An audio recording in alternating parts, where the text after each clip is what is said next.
Éviter de prendre l'alcool, c'est l'une des recommandations données à la population par le gouvernement pour faire face à la chaleur ressentie ces derniers temps à Kinshasa. Et puis, dans un rapport publié le 3 mai 2024, l'agence de notation Fitch Ratings a confirmé l'annonce de l'entorme du Nigeria comme premier producteur de pétrole du continent.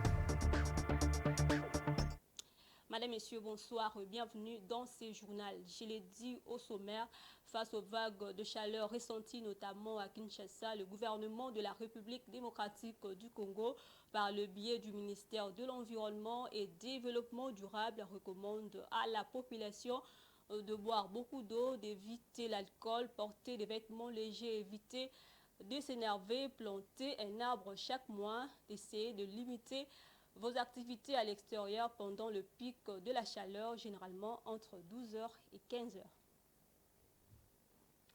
Et puis la police nationale congolaise et celle de la Chine devraient renforcer leur coopération. Un séminaire prévu à Pékin devrait accueillir des officiers de la police congolaise. C'est l'ambassadeur chinois en RDC qui l'a annoncé au vice-premier ministre en charge de l'Intérieur et Sécurité, Peter Kazadi. Patrick Ilunga pour les commentaires.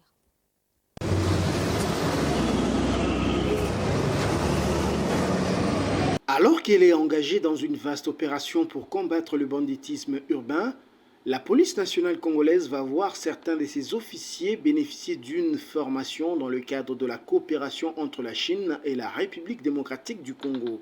L'ambassadeur de la Chine au pays est allé annoncer cette nouvelle au vice-premier ministre, ministre en charge de l'Intérieur et Sécurité, Maître Peter Kazadi. Notre deuxième objectif, c'est d'échanger avec M. le VPM sur le renforcement de la coopération entre le service de sécurité publique des deux pays, notamment après la formation, et présenter un séminaire en matière de sécurité publique qui sera organisé en Chine et ouvert aux agents policiers congolais. Pendant plus d'une demi-heure, Zhao Bin et son hôte ont planché sur le besoin d'approfondir la coopération autour des questions sécuritaires.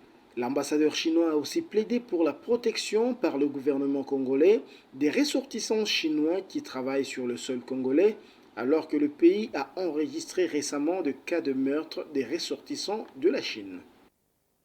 Autre chose, pour meubler leur maison, les Kinois ont désormais tendance à se rendre dans le magasin des expatriés. Pourtant, il y a quelques années, riches ou pauvres, les habitants de la capitale accouraient vers le marché de Mbinza Météo dans la commune de Ngaliema. Désormais soumis à une forte concurrence, les fabricants locaux de meubles éprouvent de mal à écouler leurs marchandises. L'équipe de Géopolis Télévision est allée à la rencontre d'un atelier dénommé établissement Galapa, spécialisé dans la fabrication de meubles en bois au marché de Binza Météo. Pour en savoir plus, Francine Moukeba et Né Kabamba pour la suite. Autrefois, de nombreux Kinois se rendaient dans ces marchés situés en Binza Météo dans la commune de Ngaliema pour s'acheter des chaises, armoires et garde-robes et autres en bois. À ces jours, peu de Kinois s'intéressent encore à ces marchés. Beaucoup préfèrent désormais se procurer à un coût exorbitant des meubles préfabriqués exportés par des expatriés. Voilà qui n'arrange pas les affaires de nombreux fabricants locaux de meubles qui continuent à exercer dans ces marchés. Suite que gouvernement ndenge akipaka biso te atia ba chinois ba étranger na première position biso bana mboka azongisa biso sima na place ko biso to banda ko bénéficier ya atia ba mindele ba bénéficier nango po te bi ke ba mindele so ba na ba biloko na bango afo ba bateka en gros bango bakoma bateka tia en détail siko biso mato toteka bien ezate. S'appuyant sur son expérience de plus de 30 ans, ce menuisier note que son métier lui a tout le temps procuré son pain quotidien et aussi permis d'employer de nombreux jeunes. Il en compte 45 actuellement avec qui il travaille.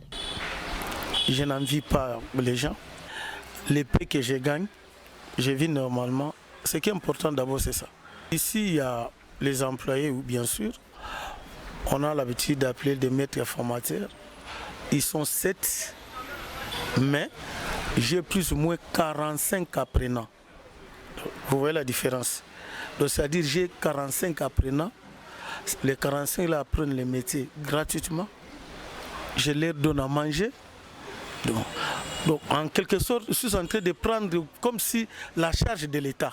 Profitant de notre micro, ces menuisiers demandent à l'État de les accompagner et sécuriser sur le plan législatif pour faire face à la concurrence. Le problème, c'est l'État congolais. Parce qu'ici à Météo, nous formons des jeunes désœuvrés. C'est-à-dire qu'ils étaient des colonnats, ils viennent ici, ils apprennent les métiers, ils deviennent utiles pour la société. Vous comprenez? Mais en contrepartie, l'État est vraiment absent. L'État congolais est absent. Donc nous ne sommes pas soutenus, pas même une aide, voire même pas même une subvention, tout. Alors que l'État, nécessairement, devrait soutenir les artistes et artisans des biens. Les menuisiers de ces marchés sollicitent par ailleurs du gouvernement la facilité et l'accompagnement dans l'acquisition de machines pouvant leur permettre de mieux finaliser leur production, une des reproches qui leur est souvent faite. Et puis chaque année, en date du 8 mai, le monde entier commémore la journée mondiale de la Croix-Rouge et célèbre l'action humanitaire locale et mondiale afin de rendre hommage aux millions de volontaires et d'employés qui travaillent aux côtés des personnes ayant besoin de protection, d'assistance, de soins de santé, d'aide sociale et de solidarité. Suivez le détail avec Maryse Boleli. Depuis sa création en 1863, le Comité international de la Croix-Rouge a pour seul objectif d'assurer la protection des victimes de conflits armés, des situations de violence et de leur porter assistance. Pour ce faire, il déploie son action dans le monde entier. Il encourage le développement du droit international humanitaire et incite les gouvernements et tous les porteurs d'armes à respecter cette branche du droit. Il intervient également aux catastrophes, aux crises liées au climat, aux épidémies, à l'insécurité alimentaire et aux déplacements massifs dans certaines des situations les plus vulnérables du monde. L'engagement à aider autrui reste inébranlable. En ce temps difficile, les emblèmes que porte la Croix-Rouge sont des symboles puissants synonymes de protection. En République démocratique du Congo, la Croix-Rouge intervient dans la situation sécuritaire inquiétante dans sa partie est. Elle a apporté son soutien durant toute l'année 2023. 534 325 personnes ont reçu de soins de santé, chirurgie pour blessés par arme, soutien psychosocial, réadaptation physique, assistante nutritionnelle et médicale en prison, centres de santé et hôpitaux pour les personnes en détresse. Humanité, impartialité, neutralité, indépendance, volontariat, unité et universalité sont les 7 principes fondamentaux qui résument l'éthique du mouvement. Et en sport, le tirage au sort de 16e de finale de la 58e édition de la Coupe du Congo s'est tenu ce mercredi 8 mai 2024 au siège de la Fédération congolaise de football à Kinshasa. Si Mazembe et vos clubs connaissent leurs adversaires, les Daring Club Mapembe, tenants du titre, et en revanche exemptés de ces tours. Blaise Kouzola. Félicitations aux immaculés des Daring Club à Motema Pembe. Le tirage au sort de la 58e édition de la Coupe du Congo de football masculin a été effectué ce mercredi 8 mai à la Fédération congolaise de football association FECOFA à Kinshasa. Au total, 28 équipes seront présentes dans cette compétition pour se rencontrer en phase éliminatoire directe lors du deuxième tour préliminaire de la Coupe du Congo. En effet, ce tirage au sort a révélé des résultats intéressants qui offriront aux clubs de la seconde zone l'opportunité de se mesurer à ceux de la Ligue 1 et Ligue 2. L'ASV Club sera opposé à l'AS Fanja de Kindu lors de cette phase de 16e de finale. Le tout-puissant Mazembe fera face à Nouvelle Vie Bomoko de Kinshasa. Cependant, le 2CMP, qui a remporté la dernière édition, est exempté de ces tours et fera son entrée en huitième de finale. La 58e édition, qui s'annonce être la plus impressionnante et la plus disputée, est placée sous le thème « Le football qui unit la nation congolaise ». Ci-après, les résultats du tirage. Sangabalende de Mbujimai contre FC Tempête de Lituri, Bukavu Dawa contre FC Mabanga, FCMK jouera AS Benin Union, l'OC Renaissance jouera face à l'AS Malebo, l'AS Saint-Luc jouera TP Clinique de Bukavu, Daring Club Virunga jouera AS Kamaï de Kananga, l'AS Vutuka se déplacera chez les FC Umoja au Grand Katanga, le FC Les Aigles du Congo matcheront Benisport de Goma, Céleste Football Club jouera les CS Imana de Matadi, l'AS Simba de Kolosi jouera face au FC Chikas de Mbujimai, l'AS Veti Club jouera face à l'Espérance Sportive de Ouélé et les FC Tanganyika croisera le fer avec les FC Ajeki du Maniema. Remporte donc sa... Madame, Messieurs, l'actualité, c'est aussi en dehors de la République démocratique du Congo.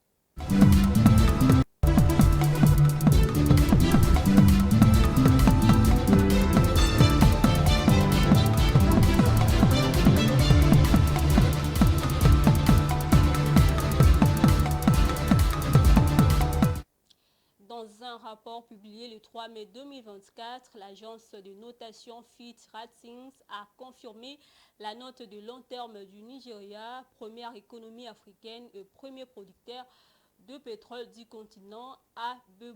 Ces perspectives sont passées de stable à positive. Cette amélioration est attribuable aux réformes significatives dans divers secteurs au cours de l'année écoulée. Suivez.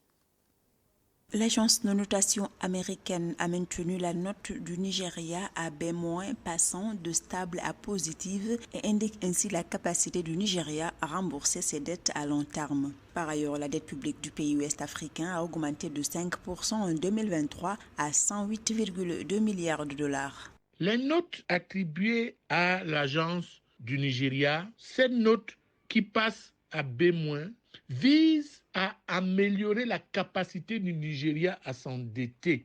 Et de façon concomitante, cette note va crédibiliser le Naira vis-à-vis des marchés d'échange. Et lorsque cette note est crédible au niveau des marchés d'échange, elle rassure les investisseurs et les attire encore plus à choisir la destination nigériane. Selon l'agence de notation Fitch, les réformes du gouvernement fédéral nigérian ont conduit à un retour des flux d'investissements étrangers significatifs et une appréciation de la monnaie locale du pays, le Naira, sur le marché d'échange officiel. Mais on est dans une situation où les décisions sont prises, mais il faut que ces décisions soient maintenues. Et la maintenance de ce cap va permettre au Nigeria d'améliorer encore, dans un avenir proche, sa note de rating au niveau du Fitch.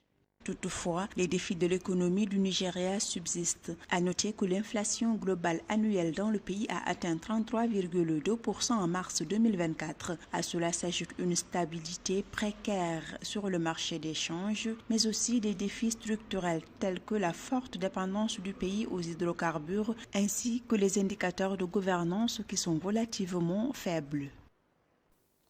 Et puis la compagnie ivoirienne d'électricité a annoncé des résultats financiers impressionnants pour le premier trimestre de 2024, confirmant sa position de leader dans le secteur de l'énergie en Côte d'Ivoire, malgré une hausse de 10% du prix de l'électricité début janvier 2024. La CIE a enregistré un chiffre d'affaires de 54,2 milliards de francs CFA fin mars, en progression de 3,7% par rapport à la même période de l'année précédente. Ces performances financières témoignent de la capacité de la CIA à maintenir sa croissance et sa rentabilité dans un environnement concurrentiel et en constante évolution. L'Ivoirienne d'électricité CIE a récemment dévoilé ses résultats pour le premier trimestre de l'année 2024, témoignant d'une performance financière remarquable malgré les défis du secteur.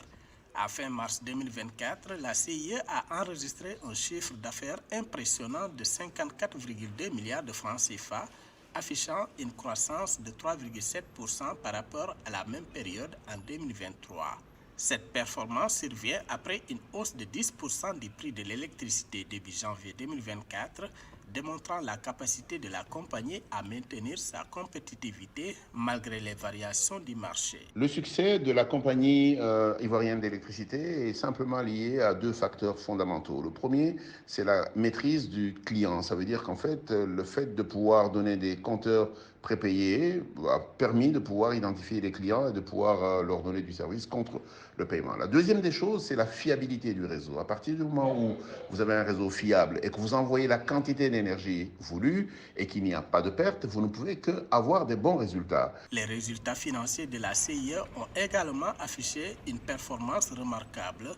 Le résultat de la société a doublé pour atteindre 2,6 milliards de francs CFA à fin mars 2024, enregistrant une croissance spectaculaire de 134% par rapport au premier trimestre de l'année précédente. Cette progression significative reflète l'efficacité opérationnelle et de la stratégie de croissance de la compagnie. Ce que nous sommes en train d'observer, beaucoup de pays africains devraient le suivre. Ça veut dire qu'en fait, améliorer la qualité, améliorer la relation avec le client. C'est très important. Il y a 3 catégories de clients. C'est les clients industriels, les clients commerciaux, mais également les clients résidentiels. On a tendance à les négliger, mais avec le nombre, ils comptent beaucoup. Pour rappel, après une première hausse appliquée en juillet 2023, la Côte d'Ivoire a augmenté début janvier 2024 les tarifs de l'électricité de 10% pour l'ensemble des utilisateurs. L'objectif est de sauver un secteur dont les pertes d'exploitation ont atteint 127 milliards de francs CFA en 2023. Ce journal, je vous rappelle les différents titres. Éviter de prendre l'alcool, c'est l'une des recommandations données à la population par le gouvernement pour faire face à la chaleur ressentie ces derniers temps à Kinshasa. Et puis, dans un rapport publié le 3 mai 2024, l'agence de notation Fitch Ratings a confirmé la note de long terme du Nigeria comme premier producteur de pétrole du continent. Et voilà, c'est tout pour ce soir. Madame, Messieurs, merci à vous de l'avoir suivi. Au revoir.